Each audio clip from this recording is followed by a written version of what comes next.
after completing his engineering degree. But finally, he chose the path of spiritual seeker. He received his PhD degree just last month.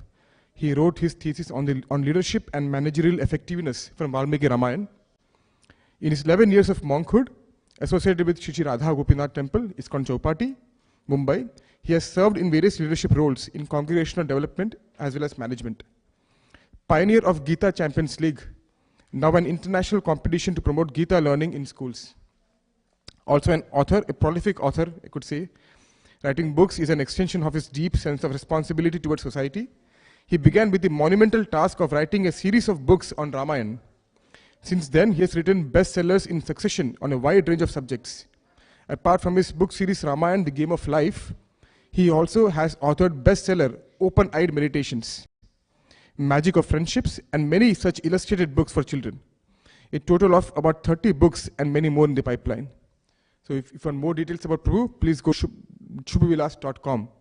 So we have a very, very wonderful, very illustrious speaker amongst us, and we're extremely fortunate for to have him amongst us. And we had 2 sessions previously, and it is beautiful, absolutely beautiful lectures on Rāmāyaṇa, very beautiful nectarian pastimes of Lord Ram.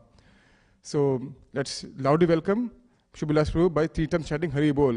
Hari Bol! Hari Bol! Hari Bol! Please give your kind attention for 1.5 hour, however time he speaks. We listen attentively. It's going to be nectarian, absolutely for sure. Thank you so much, Prabhu. Hare Krishna.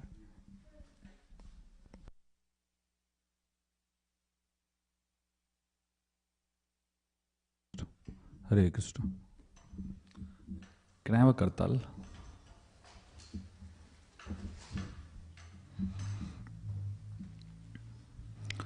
Jaya Radha Madhava Kunja Bihari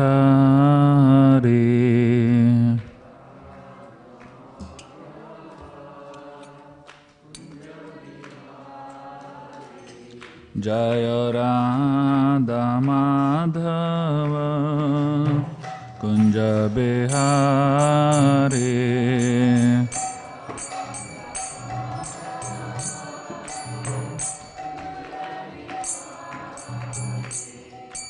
Gopi Jana Vallabha Girivaradhari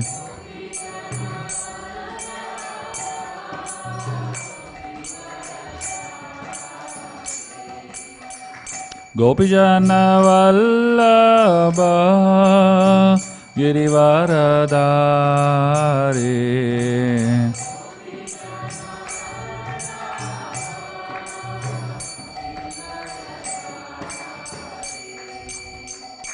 Yashodanandana Vraja Jana Ranjana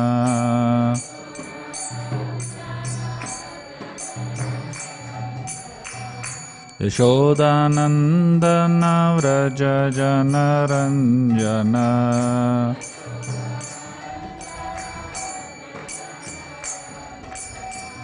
Yamuna Tira Vanachari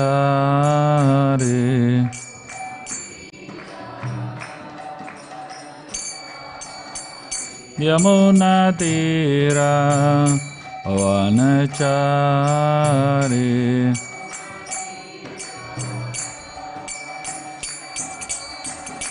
Jaya Radha Madhava Kunja Bihari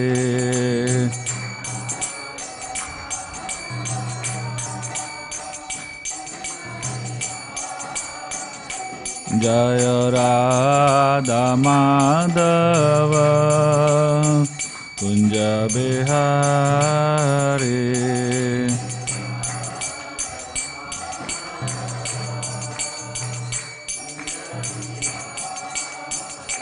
Jai Gopi Jana Vallabha Girivaradhari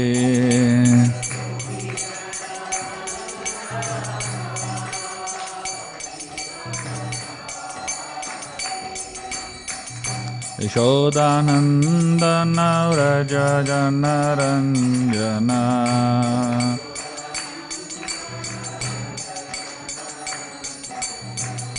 यमुनातीरा वनचारी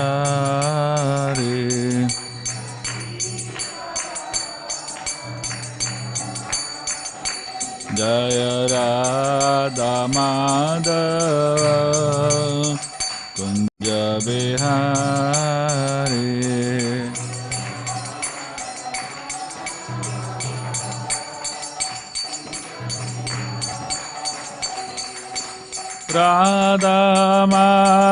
Radha Madhav Radhe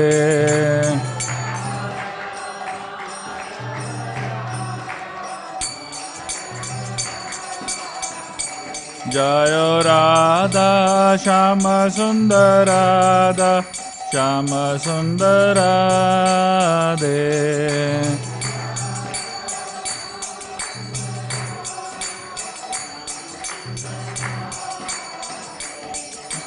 Sitaram Jai Lakshman Hanuman Sitaram Jai Lakshman Hanuman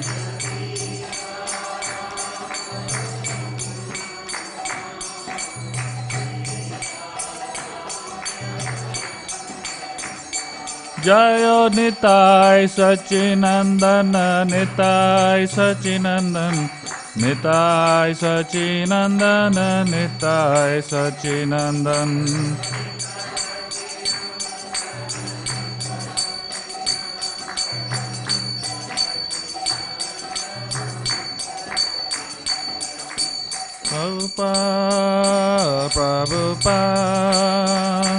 Prabhupada Jaya Jaya Prabhupada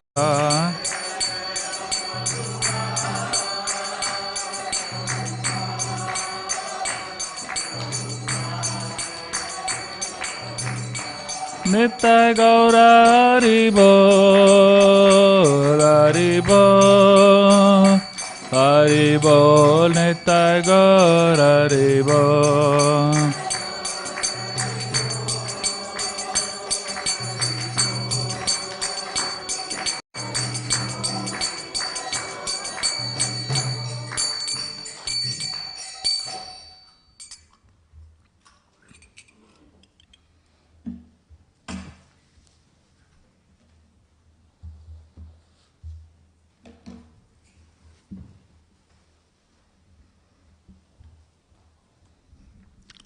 Om Namo Bhagavate Vasudevaya Om Namo Bhagavate Vasudevaya Om Namo Bhagavate Vasudevaya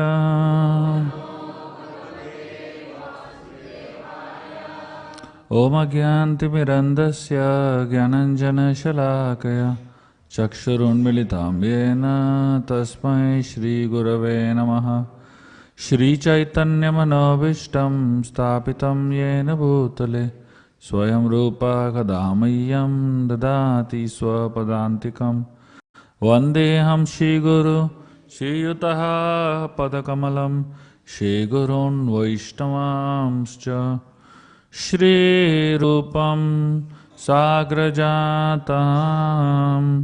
Sahagana Raghunatam Vitam Tam Sajivam Sadvaitam Savadutam Parijana Sahitam Krishna Chaitanya Devam Shri Radha Krishna Padan Sahagana Lalita Shri Vishakhan Vitamscha He Krishna Karuna Sindhu Deenabandhu Jagatpate Gopesha Gopika Kanta Radha Kanta Namostude Tapta Kanchana Gaurangi Radhe Vrindavaneshwari Vrishabhanu Shute Devi Pranamami Haripriye Vanchakalpatarubhyascha Kripasindhubhyevacha Patitanam Pavanebhyo Vaishnavebhyo Namo Namaha Jai Shri Krishna Chaitanya Prabhu Nityananda Shri Advaita Gadadhar Shrivasadi Gaur Bhakta Vrinda. Hare Krishna, Krishna Krishna, Hare Hare, Hare Rama, Rama Rama, Hare Hare. Hare Krishna. Very happy and grateful to be here in ISKCON of Portland, and happy to be sharing some thoughts from the Rāmāyaṇa with all of you. So today we are going to be discussing a section of the Rāmāyaṇa which is considered by the Sri Vaishnavacharyas to be one of the most important section of the Rāmāyaṇa. This is the section of Vibhishan Sharanagati. This is a section where the description of Vibhishan taking shelter of Lord Ram is there.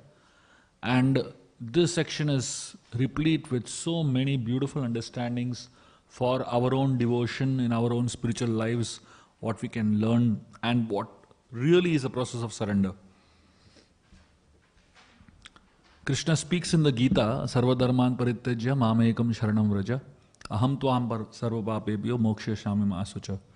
He says that one should surrender unto me, but Krishna doesn't mention exactly how to surrender. So here, this story in the Rāmāyaṇa will actually tell us how to surrender. In my humble study of the Rāmāyaṇa, I have found that the best commentary on the Bhagavad Gita is the Rāmāyaṇa. Every single verse that Krishna speaks in the Gita has a story in the Rāmāyaṇa where Ram is actually doing it. So if you want to know how to live by the teachings of the Gita, study Rāmāyaṇa. You will get a good idea how to apply the teachings of the Gita in your life. Hopefully someday in the future I will write Bhagavad Gita, understanding Gita through Rāmāyaṇa. But today let me just speak on this one very, very essential discussion on the Rāmāyaṇa.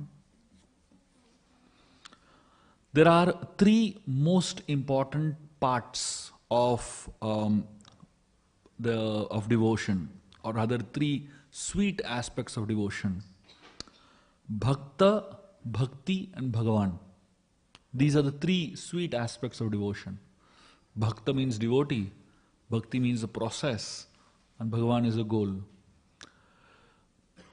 Interestingly, the Rāmāyaṇa has both rasa and sadachara. Rasa means sweetness in dealings, and sadachara means the right etiquettes of dealings. So in this discussion on Vibhishan Sharanagati, we will be exploring so much of the facets of devotion through this one story. The first meeting of Ram and Vibhishan happened in Panchavati, when Shurpanaka describes about him. So Shurpanaka is the sister of Vibhishan, she is the sister of Ravana and Kumbhakarna. So when she comes to Janasthan, Panchavati, where Ram, Lakshman, Sita are living, at that point Shurpanaka is describing about herself and her family.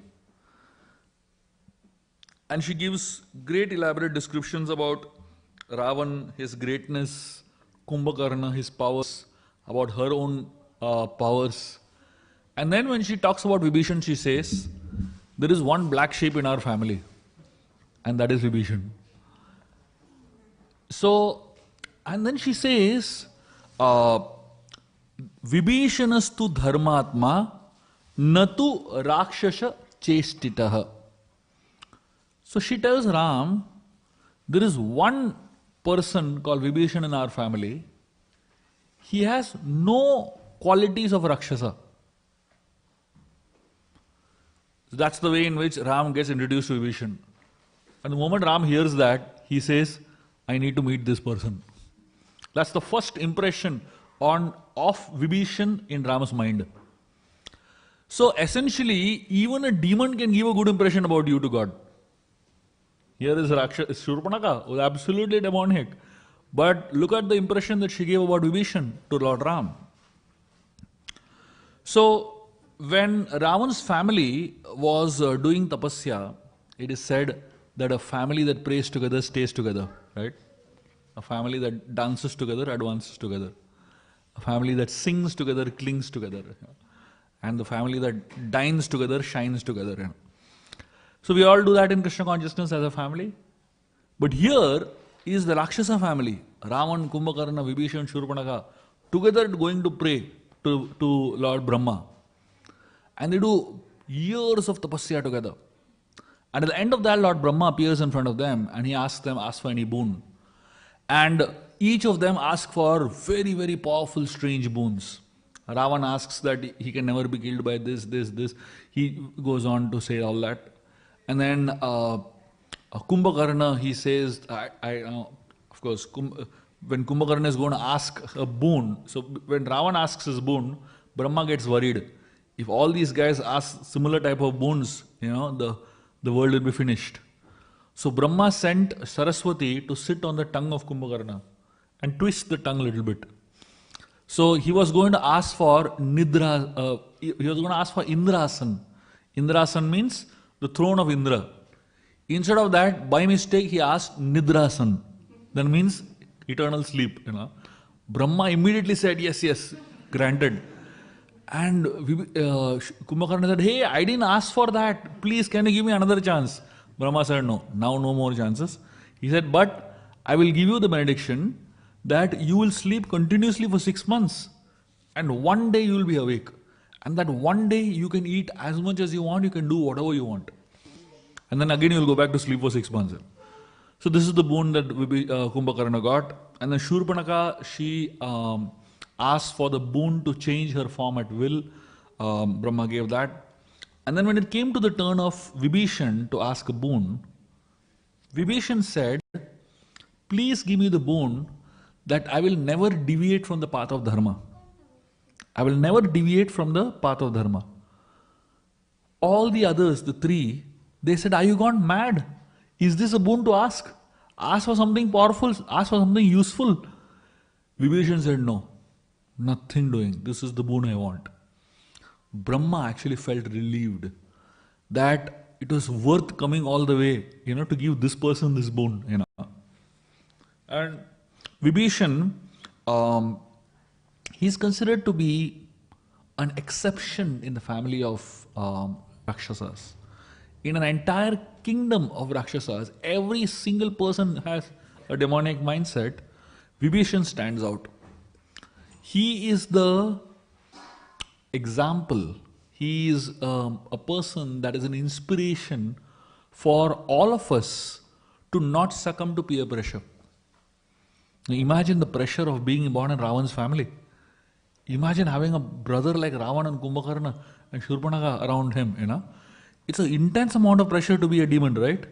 So even if you don't want to be, you end up being a demon with such, crazy people around you. So Vibhishan, he really stood up to that. So when Hanumanji came to Lanka, Vibhishan saw Hanuman and his confidence in his devotion to Lord Ram and his dedication to Lord Ram. So when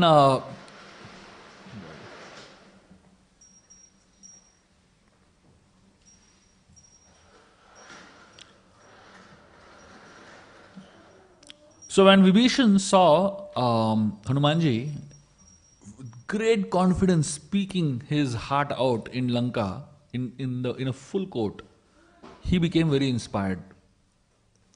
Because till that point in time, Vibhishan was practicing devotion privately. And publicly, he was secular. This is the fashion today, nowadays, People are very secular publicly, and privately they practice devotion. And that's exactly what Vibhishan was doing all his life.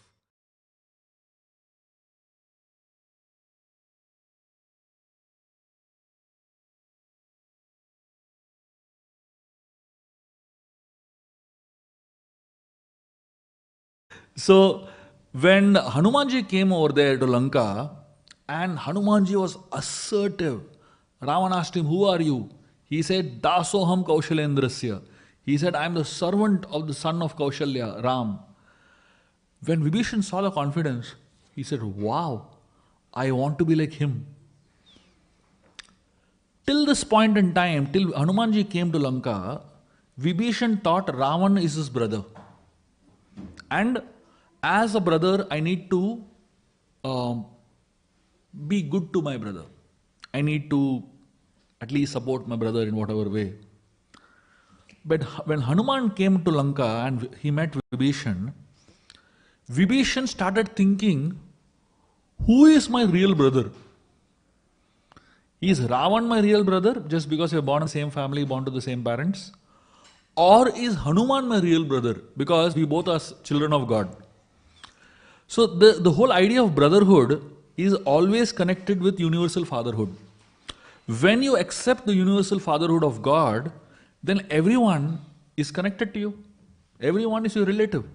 So a lot of people in this world, they try to be good in terms of externals, external relationships. But Hanuman-like personalities, they inspire you to be good in terms of your internal character, internal connection with God. So Vibhishan was very impressed with Hanumanji. And from then onwards, he became a little more assertive in his devotion. After Hanumanji burnt Lanka and went away, the entire Lanka had a very strange smell. It had a very strange smell.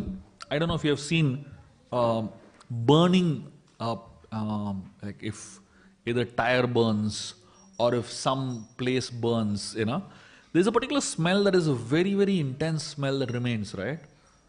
So after Lanka was burnt, Hanumanji went away, the entire Lanka was smelling. Ravan called Vishwakarma to recreate Lanka. He asked Vishwakarma to make Lanka even more beautiful than what it was. And Vishwakarma did that. Lanka became even more beautiful than what it was. But only one problem, the smell remained. So now the interesting thing about smell, about Gandha, is that everything in this world can be imitated except smell. In India, you go to the market nowadays, you get roses. They're called China roses. I don't know whether they're made in China, but they're called China roses, basically. Exactly looks like a rose. Exact shape, exact texture, exact color, everything same. Only one problem, no smell. Externally, everything is perfectly fine, but no smell, no fragrance, So in this world, everything can be imitated. But one thing cannot be imitated, there is smell. That's where Krishna is in control, There are many things that we can imitate nature, but there are some things that are held by the Lord. And one of that is smell. So here, when Lanka was smelling so badly, and then the smell, after some time it decreased. But somehow the smell remained in the mind of people, In people's mind, they were still able to smell that because it's a smell of defeat, actually. So Ravan, he was so disappointed with what happened to Lanka, what happened to him, that he sponsored music. Everywhere in Lanka, there was musicians playing bands. Free liquor was distributed in Lanka just to get people out of that mood of sadness and dejection and disappointment. And Ravan smiled a little more. Usually, when you're sad, you smile a little more. When you're very, very sad, you laugh a little more. So everyone knew that this is a messy place now. And everyone knew that the old glory of Lanka is gone. So one day, Ravan was taking a walk and he walked into the house of Vibhishan. And when he walked into the house of Vibhishan, he was chanting the name of Ram. Ram, Ram, Ram. And Ravan walked in without any announcement, without any information. When Ravan walked in, he saw Vibhishan chanting the name of Ram. Ravan got so wild, so angry, so upset. He said, "How dare you chanting the name of my enemy?" And Vibhishan suddenly realized that Ravan heard him, And Vibhishan, he remained calm. And he said, No, I'm not chanting the name of your enemy. I'm chanting your name. Ravan said, what nonsense? I heard you chanting Ram Ram over here. When I came, you were very clearly chanting Ram Ram. Vibhishan said, no, I was chanting your name.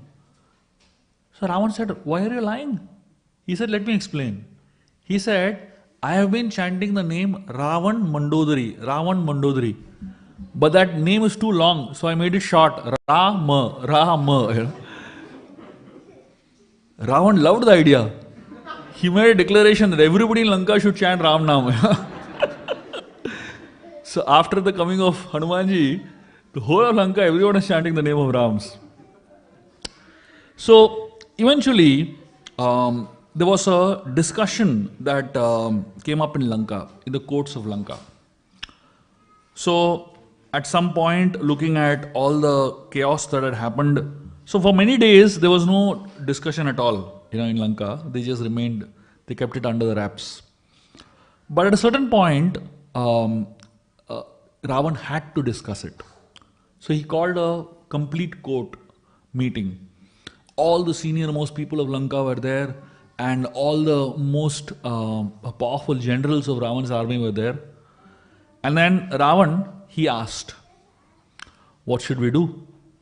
He said, Ram's army, the Vanarasena army, is on the other side of the city, other side of the ocean, and they're planning to cross the ocean. They've still not crossed, but they're planning. How should we prepare ourselves? And especially after the attack of the monkey, Ravan said, what should be the right thing to do? Prahasta, who was a commander of Lanka, he got up and he said, don't worry, there's nothing to worry now, because that monkey came when we were not prepared. That monkey came when we were least prepared, and because he got the advantage of the element of surprise, he got away. So Prahasta said, don't worry, now we are fully prepared. I've tightened the security, I've increased security everywhere. And he said, nothing to worry now. Another commander got up and he said, we will go to the other side and defeat all of them. So every one of them were convincing Ravan that nothing is there to worry. The only person that stood up and said that my advice is you return Sita back. One monkey caused such a damage to your reputation, to your confidence, and to your entire Lanka security system. He wiped out 1/3 of your army alone. So imagine if one monkey could manage to wipe out 1/3 of your army. What are we talking about? So he said, better return Sita. And Vibhishan said to Ravan publicly, he said, all your problems in life have begun after Sita came into your life. Like this Vibhishan said. So it is explained that someone went and told Sita this. Now imagine if somebody tells that all problems in your life have begun because of this person coming into your life, It feels so bad, isn't it? So Sita, when she heard Vibhishan say like this, she felt very bad. How can Vibhishan say that I have brought inauspiciousness to somebody's life, So it is explained much later. To protect Vibhishan from the anger of Sita, Ranganath, who is a beautiful form of the Lord, he is staring the southern direction. Staring at Vibhishan, why? Because Sita's anger should not destroy him, So the deity of Ranganath is staring towards Lanka to protect Vibhishan. So here, when Ravan heard Vibhishan say all this, he got wild. He said, why are you saying such discouraging words? Indrajit, the son of Ravan, he got up and he said, uncle, you have no guts. You are a disgrace to the Rakshasa family. He's telling his uncle publicly. Vibhishan said, you are a child who is drinking your mother's milk. You shut up and sit over there. You have no idea what is happening. And Vibhishan was blasting everyone very confidently and with great courage. And finally, when Ravan couldn't handle it anymore, he got up, walked down from his throne, and straightaway kicked Vibhishan on his chest with his left foot. Kicking by itself is bad, isn't it? In the Vedic culture, using your leg is not a great idea. In fact, if you study the Bhagavatam, there are descriptions in the Bhagavatam that have a very, like when Krishna jumped into the lake, which was infected by Kali as poison. There's a description that says, when Krishna jumped into the lake, the water of the lake rose up by 100 hands in height. It didn't say 100 feet in height, because using feet is a disrespectful thing to do. So the Vedic culture, even to measure, they don't use feet. And here, Ravan is kicking Vibhishan with his feet.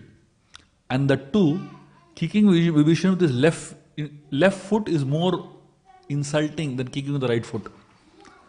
So when Ravan kicked Vibhishan like this, Vibhishan got up. And he had to take a decision at that point. It is explained that when Ravan kicked Vibhishan, he kicked out Raja Lakshmi. Means he kicked out prosperity from his life. And when Vibhishan was kicked out, he had two options. One option was Vibhishan had to keep quiet and sit down in the courtroom. Everybody else is keeping quiet only. So if he also keeps quiet, nothing is going to go wrong, right? His life would have continued nicely. He would have been happy. Hari Bol. So Vibhishan, his life would have been happy. He would have been prosperous. He would have had his money. And small children need attention. Nothing else you can do. So Vibhishan could have been prosperous and happy if he had, if he had just kept quiet. But Vibhishan decided that I won't keep quiet anymore. And he decided to walk out. So Vibhishan had to decide to choose between a life of compromise or a life of focus. He had to make a choice between the life of show or a life of substance. He had to make a choice between a life of exploitation and a life of sacrifice. He had to make a choice from a life of vices or a life of values. So Vibhishan decided, I am not going to compromise anymore. He decided to walk out of Lanka. He got up and he walked out of the palace. And just when he was going to walk out of the door, he turned behind and he said, this is a full courtroom. He said, if anyone in this court wants to come with me, can come. 4 people got up and walked out with Vibhishan. These 4 were Vibhishan's assistants. The 4 of them walked out with Vibhishan. And as Vibhishan walks out of Lanka, Valmiki Muni, he makes a very interesting point. When Vibhishan is walking out of Lanka, he doesn't have anything. He's become a beggar, isn't it? No money, no family, no wealth, no house, nothing he has. But Valmiki at this point calls Vibhishan as Shriman. What is the meaning of the word Shriman? Shriman means the one who is very rich. Shri is Lakshmi Devi. Shriman means the one who is blessed by Lakshmi. Now, why does Valmiki call him Shriman now, when he has lost everything? Ideally, if he called him Shriman when he was living in Lanka, it's a different story. But when he has lost everything, he is calling him Shriman. What does it mean? It simply means that he has lost the wealth of Lanka, all his money and prosperity, but he has gained the wealth of the association of Lord Ram. According to Valmiki, that is a greater wealth to have. The wealth of serving Ram, the wealth of connecting with Lord Ram. And when Vibhishan walks out of Lanka, he flies across the ocean. And Vibhishan, he reaches the other side of the ocean, and there he meets the army of Lord Ram, the monkey army. The Vanara army is spread across the ocean, and thousands of monkeys are there, and Vibhishan wants to go and surrender himself to Lord Ram. When Vibhishan reaches the other shore of the ocean, and these Vanaras are seeing Vibhishan come in that place, they go and report to Sugriv. So Sugriv comes there to find out who he is and why he has come. So Vibhishan, he's standing there with his hands folded like this. And he tells Sugriv, I am the brother of Ravan and I have come to take shelter of Lord Ram. Please let me meet Lord Ram. Sugriv, in a very typical bureaucratic manner, he says, no, Ram is busy. Those who have some access to great people, they always act over smart, isn't it? They want to control. So Sugriv said, no, Ram is busy. Vibhishan tells him something very interesting. Vibhishan understands, he's a smart person. He understands this person is trying to act over smart. So Vibhishan tells him, see, I'm a demon.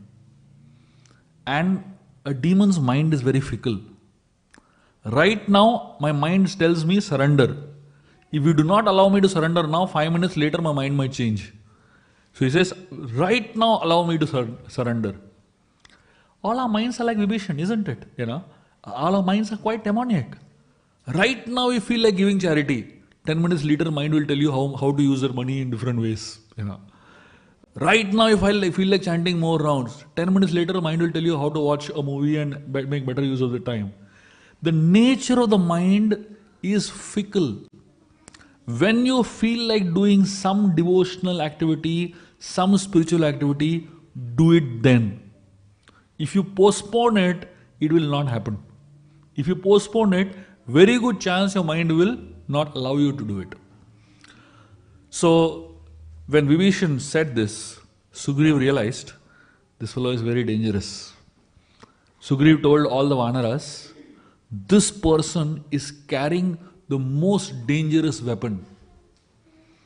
So Vibhishan, when his hands were folded like this, in between there was a gada hanging, there was a mace hanging, between his folded hands. So the Vanaras, they thought that Sugriv was referring to that mace that is the most dangerous weapon. Sugriv said, no, the most dangerous weapon is not the mace that he is holding. The most dangerous weapon is his folded hands. So if anyone comes to Lord Ram with his hands folded, that's it. Ram can never say no to that person. So Sugriv is saying, Vibhishan is a very smart person. He has understood the weakness of Ram. The weakness of Ram is that if anyone comes in front of him with his folded hands, Ram melts. So Sugriv goes to Lord Ram and tells him, Ravan's brother has come. Vibhishan has come. Sugriv does not say Vibhishan has come. He says Ravan's brother has come first. Why? He wants to play with the psychology of Ram. See, if you want to introduce somebody, you can introduce somebody by the name directly, or you can introduce somebody by the weakness of the person, right? So these are known as psychological forces. Depending on what you want the person to focus on, you introduce that aspect of that person, So Sugriv was trying to psychologically play with Lord Ram's mind by introducing Vibhishan in the wrong light, Ravan's brother, so that Ram has a wrong impression of Vibhishan right in the beginning. So when Vibhishan, says like, so when Sugriv goes to Lord Ram and he tells him this, Sugriv tells Ram that Ravan's brother has come to surrender to you. So Ram asks all the monkeys a question. He asks all of them, can I give shelter to Vibhishan? So he asks them, please tell me your opinions. First Sugriv speaks. He said, never. You should never give shelter to Vibhishan. In fact, he is a brother of, if he has left his own brother, if he has deserted his own brother, how you think he will be loyal to us? Ram looks at Sugriv and he says, you shouldn't be speaking this. Because Sugriv himself has deserted his brother, isn't it? So then Sugriv says, he should be killed. And when Sugriv says he should be killed, enemy should never be left, Ram, his eyes become so angry, so red with anger, that Sugriv understands he has made a mistake. And all the other Vanaras, they've never seen Ram angry. But the moment Sugriv says, kill Vibhishan, Ram becomes so furious that all the other Vanaras say, we can say anything except this. So nobody after that says kill Vibhishan. Everyone says reject him, don't take him, but nobody says kill him. You know. And then one by one, Ram is asking everybody their opinions. And finally, Ram asks the opinion of Hanumanji. And Hanumanji at that point talks about how Vibhishan saved his life. So when Hanuman was in Lanka, Ravan was so angry when they captured Hanumanji. Ravan wanted to kill Hanuman. And all of them, all the people of Lanka, they wanted to kill Hanuman. But at that point, Vibhishan stood up and he said, a messenger can never be killed. If you want, you can cut some limb of his. If you want, you can beat him up. You can do anything with him, but you cannot kill him. And that is why Ravan started thinking otherwise. So Hanumanji says, this person saved my life. So then Hanumanji gives his opinion about what to do with him. Hanuman says that definitely we may not be able to trust him fully, but because he is in need, it is good to accept him in our team. And then he says, what is the need of Vibhishan? This is very interesting. Hanumanji says, he has come here seeking a kingdom. He wants to be the king of Lanka. That's why he has given up his brother. So the moment Hanumanji says that he wants to be the king of Lanka, Ram actually does not agree to that. Because this, in one sense, is Vaishnava Aparadha. When you think that another devotee has come to God for wealth, seeking wealth, or seeking some material thing, it is not a good way to look at a devotee. So Ram didn't even approve that. So finally, Lord Ram, he looks at all of them and he says, do you want to know what my opinion is? And everybody says, yes, yes, please tell your opinion. Ram told them, I never asked y'all whether I should take Vibhishan or no. I only asked y'all, can I give shelter to Vibhishan? Can I give shelter means what? Your answer should have simply been yes. You can give shelter to anyone in the world, isn't it? So it's not about whether he wants to give or no. He simply asks, can I give shelter? So Ram declares at that point, whether anyone comes to me and simply says, I am yours, Sakradeva prapannoyam tavasmi iti yachate. He says, if someone comes to me and simply says once, I am yours, get that person here. And it doesn't matter even if it is Ravan who comes here. Next time if Ravan comes, don't come and ask me this question, should we get him or no? Just get him. And he says, anyone who takes shelter of me once, he says, I give him complete shelter. So then the monkeys, when they hear Ram speak like this, they are amazed. They are really touched by Ram's compassion. And Sugriv, he asks Lord Ram, how should we prepare Vibhishan to get him for surrender? Should we make him have bath and all the holy rivers and come here first? Should we make him go to Ganga and have a bath and come? Should we make him go to the ocean and have a bath and come? So how should we prepare him for surrender? Ram tells Sugriv, ideally, if someone wants to surrender to me, I should go to that place and accept his surrender. He says, ideally, I should have gone to Lanka to accept the surrender of Vibhishan. So he says, don't make them do complicated things. If somebody wants to surrender, don't make them do all these ritualistic things. Just get them to me. That's all. The qualification, the very thought that they want to surrender, that thought is the thought of that has purified them completely. So then Sugriv goes and welcomes Vibhishan. So Vibhishan comes. And when he comes to Lord Ram, his hands are folded. This is the first element of surrender. When you come in front of God, when you keep your hands folded, what does it mean? Folding of the hands is a very important element of surrender. It is known as akinchanatvam. What is the meaning of akinchanatvam? Akinchanatvam means that I own nothing. I have nothing. So when we come in front of God and fold our hands like this, we are telling God that I own nothing. So now, a lot of people, when they come in front of God, they come with their identities.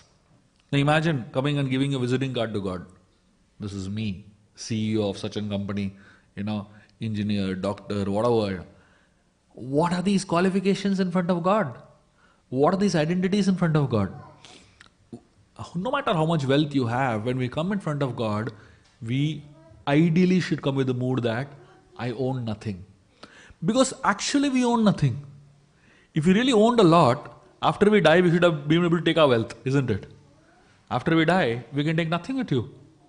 There was one man who died. He told his wife, he was a miser. He told his wife, when I die, put all my wealth into the coffin and bury me along with it. I can use it next life. She said, okay. And he died. She put a check inside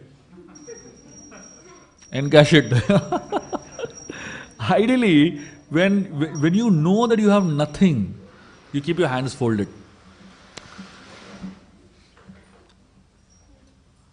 This is the first element of surrender, known as akinchanatvam.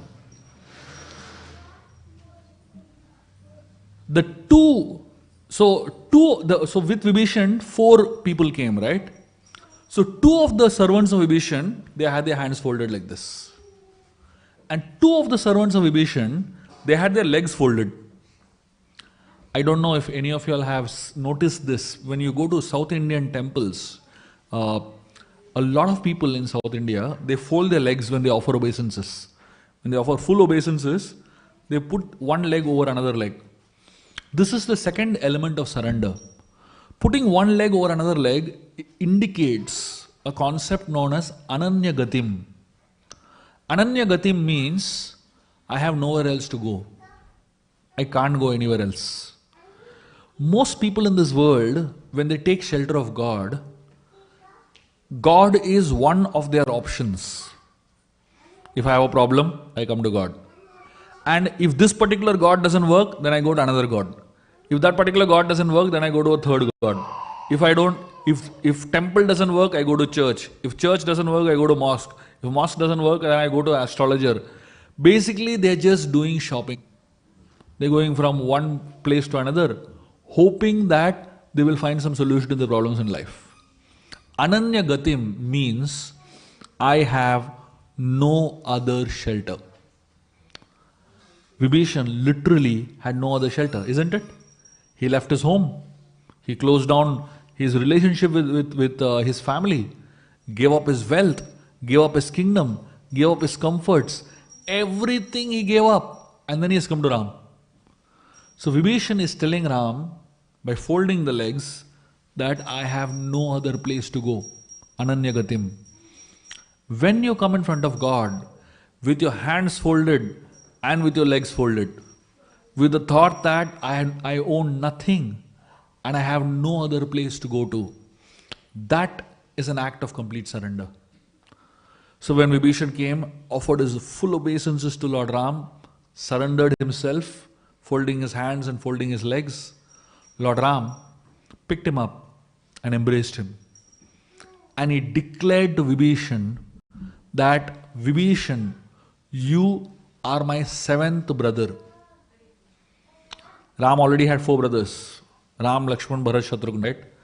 When he went to the forest, he met a tribal chief named Guha.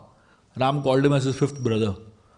And then he met Sugriv, the Vanara chief. He called him as his 6th brother. And Vibhishan is his 7th brother. They had just met 5 minutes back. That's all. That is the only amount of time they have actually had to connect. But immediately, Ram made him a part of his family. And Vibhishan had tears in his eyes. Here was Ravan, who was his actual family, who rejected him. And here was a total stranger whom he doesn't know at all, and he accepted him unconditionally, without anything. Vibhishan was really touched when Ram embraced him. And then Lord Ram, at that moment, he told all the Vanaras that we are going to have a coronation ceremony for Vibhishan.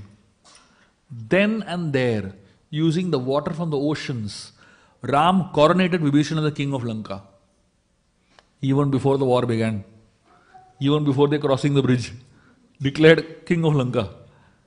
So one of the Vanaras asked Lord Ram, my dear Lord, you have declared him as a king of Lanka already without, the war only being fought. What if now Ravan comes and surrenders to you?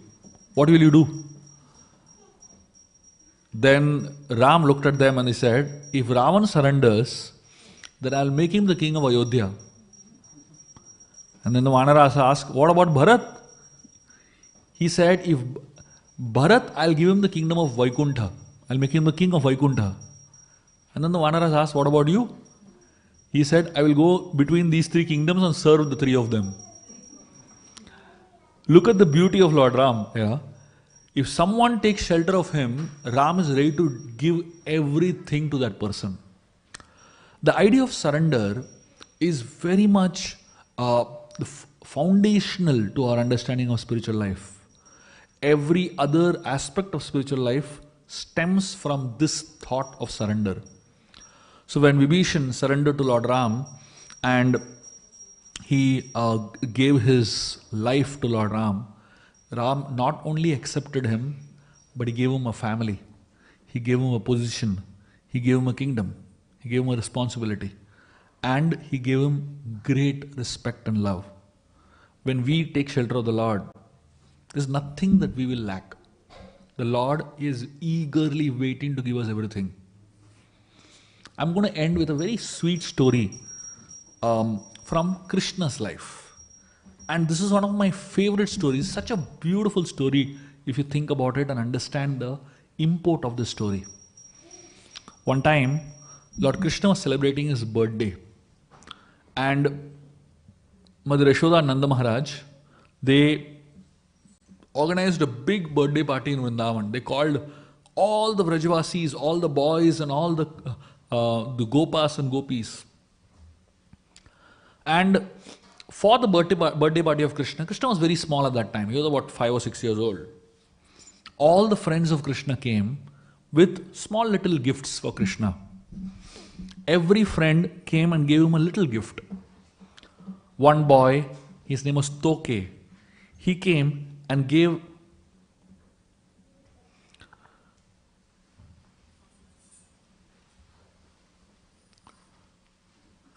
one boy, his name was Toke, he came and gave Krishna a 3-colored flower. And Krishna saw that 3-colored flower. He was so thrilled. He ran around showing everyone, see what Toke has given me. And he was so excited to show that little flower to everyone. And then another boy, his name was Bhadra. He came, he told Krishna, Krishna, I've got you a special gift. And he got a small cup which is filled with cow dung paste. And he used that to make a tilak, a beautiful tilak on the forehead of Krishna. Krishna was so excited with that gift. He went and showed everyone, see what Bhadra has given me. He was so happy. So all the friends of Krishna gave him little tiny gifts, and every single gift made Krishna so happy. Finally, Krishna went to his parents and he said, I want to give all my friends gifts. So Nanda Maharaj and Yashoda, they have been waiting for this year, for this day, all year long. And all year long they collect gifts to give, for Krishna to give it to his friends. And as Nanda Maharaj and Yashoda, they show these gifts to Krishna, they say, see, there's a full room filled with gifts.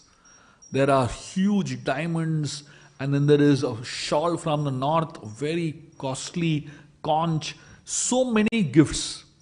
But when Krishna looks at all these gifts and compares to the gifts that his friends have given him, these small little gifts, he says, these are useless. I can't give these gifts. These are not nice. And he starts crying. So Nanda and Yashoda are clueless. What to give him now? And Krishna's crying and crying, saying that I don't have good gifts to give my friends. When Nanda and Yashoda are so helpless, at that point, Balramji intervenes. Balram goes to Krishna and tells him, he asks him a simple question. And that question makes Krishna thoughtful. Balram asks Krishna, Krishna, what do you have that your friends don't have? So Krishna starts thinking, what do I have that my friends don't have? Suddenly, Krishna gets an idea. He runs to his friends. He jumps and embraces one boy. He says, Bhadra, I am yours. So what is it that Krishna doesn't have? What does Krishna have that his friends don't have?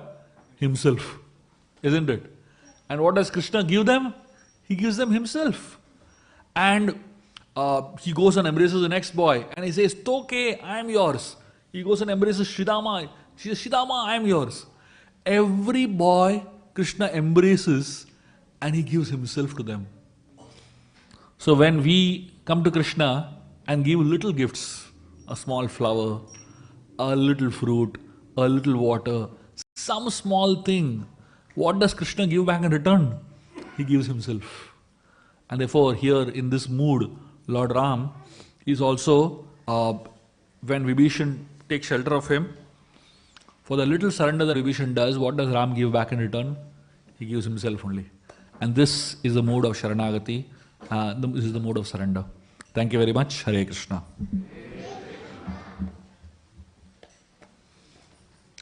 Any questions or comments, please?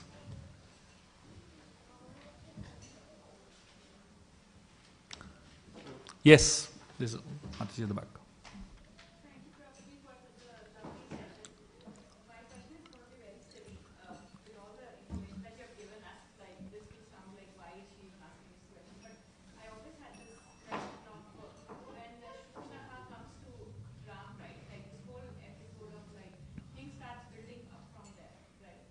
Yeah.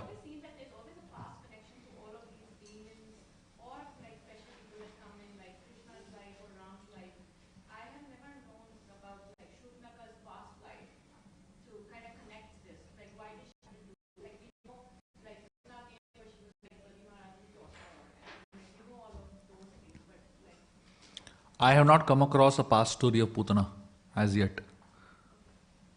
If I do come, I'll definitely let you know. Sure. Sure. Anything else? Any other questions? Yes, bro. So, thank you for the wonderful class. Ravan was the son of the Śhubha, a sage. So, how is the demonic aspect? So, Vishravas was a Brahman. He was a great sage. But there was a Rakshasa named Sumali, whose daughter was Kaikashi. So Sumali, he was trying to be powerful and trying to conquer as much, but he didn't have the capacity to do it. So he always felt that if the power of the Rakshasas is combined with the power of the Brahmanas, it will produce a very powerful demon. So that is why he got his sister married to Vishravas in a trick. So Vishravas did not know the intentions behind the alliance. So he felt Kaikashi was a good person and he got married. And after the marriage, he got to know what their mood and mindset was. And that's when Vishravas cursed Kaikashi, that because you have such a demonic mindset, you will have such bad people born to you. And of course, Kaikashi felt bad that she had cheated, in this way. So she begged forgiveness. And then Vishravas said, because you asked for forgiveness, you will have one son who will be a very, very pure soul. So that's the whole background behind that. Anything else? Yes, Mataji.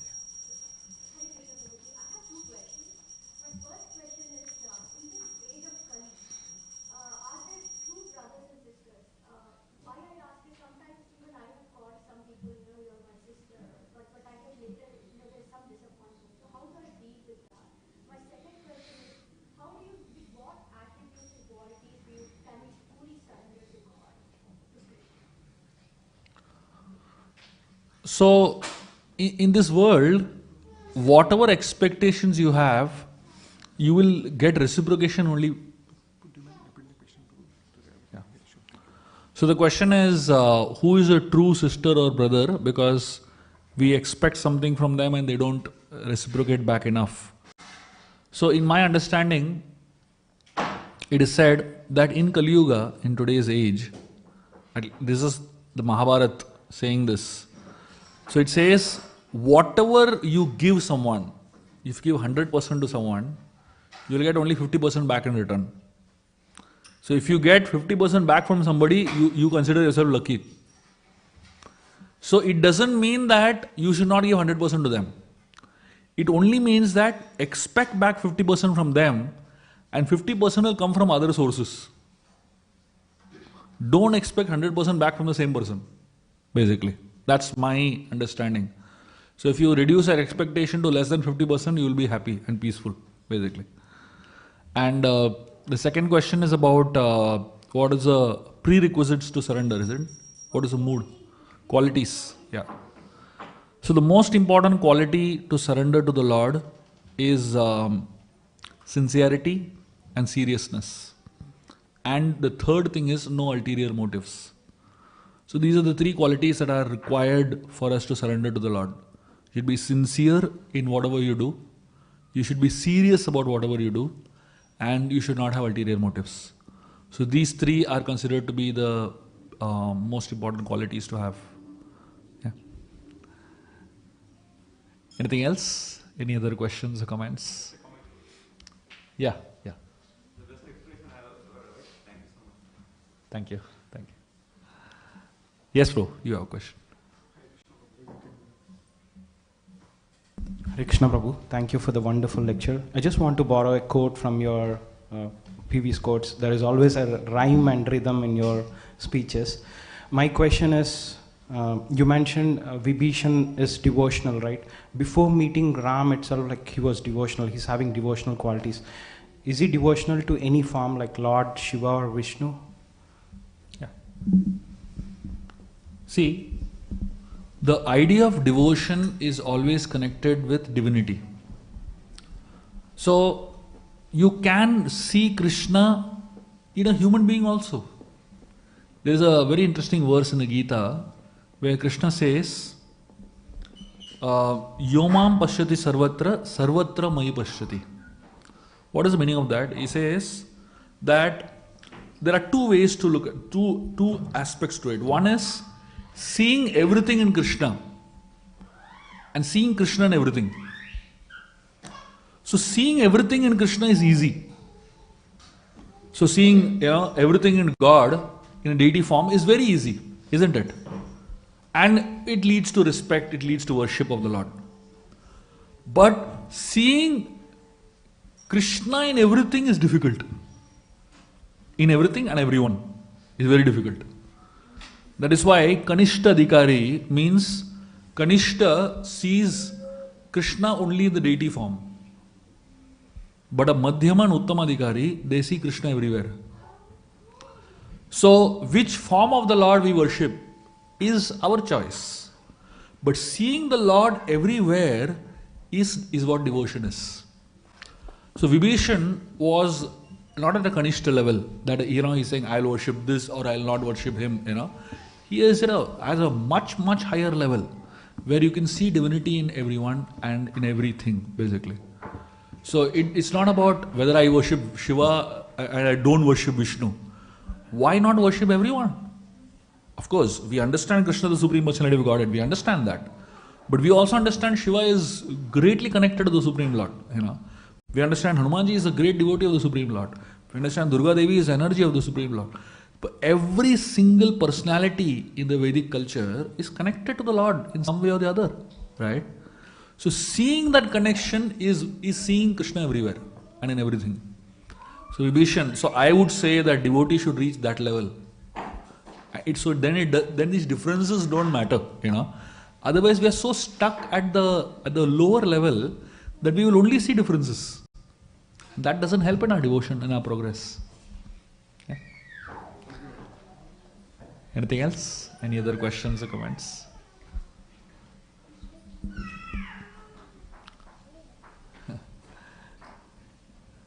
Hare Krishna. It's been a great pleasure and honor to be with all of you all here. And it's a great joy to serve you, all of you all, by sharing these thoughts. Hare Krishna.